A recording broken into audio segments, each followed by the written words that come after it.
This is Teji Alindog. Para sa mga katanungan na walang hangganan, para sa mga sakit na hanggang ngayon di nalulunasan, at sa mga masayahing mukha na panakip-luha, minsan kahit nasa atin na yung isang bagay, nararamdaman nating parang may kakulangan. Pinakamahirap sa lahat ay yung mahanap mo yung totoong kaligayahan mo. Yung kung saan ka makokontento.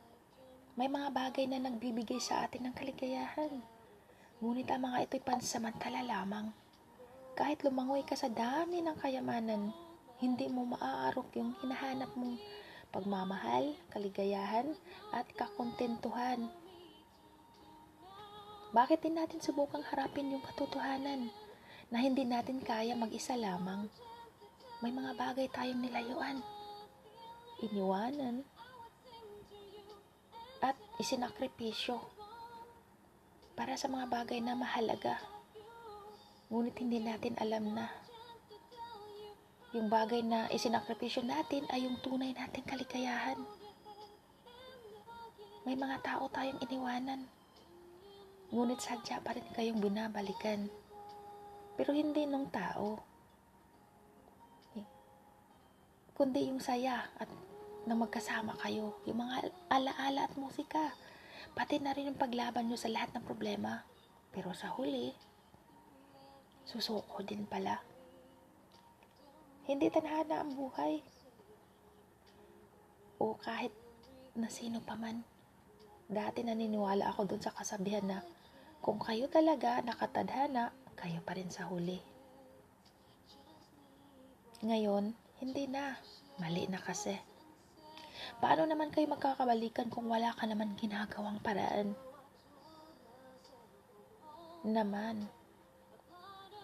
Harapin natin ang katotohanan. Hindi natin masasabi kung hanggang kailan ang buhay.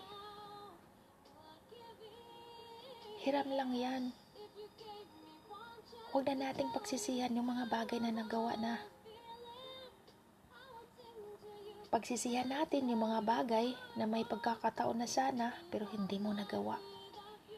Kung alam mong mahal mo, sige, sabihin mo. Kahit may mahal ng iba, malay mo. Hinihintay ka niya kaso lang ang tagal mo. Hindi siya kontento sa taong kapiling niya ngayon dahil ikaw yung nasa puso't isip niya. Hindi natin mahuhulaan ang nasa isip ng tao, pero kaya nating baguhin yun sa isang iglap lang. Di ka mahal ng taong mahal mo? Iwan mo. Pabayaan mo. Dahil darating yung magmamahal sa'yo nang higit pa sa pagmamahal mo sa kanya. Yung masasabi na, he deserves you. Ang hirap lang sa atin, kulang tayo sa pananalig at lakas ng loob. Sabihin na natin lahat ng nangyayari may dahilan. Kaya bakit di mo subukan? Tandaan natin, ang tunay na pag-ibig ay yung walang dahilan. Basta ang alam mo lang, pag nasa piling ka niya, kontento ka. Sa batas ng pag-ibig, walang di luluha. Pag nagmahal tayo, kailangang handa tayo sa dalawang resulta. Ang masaktan o maging masaya. Salamat po. This is Teji Alindog.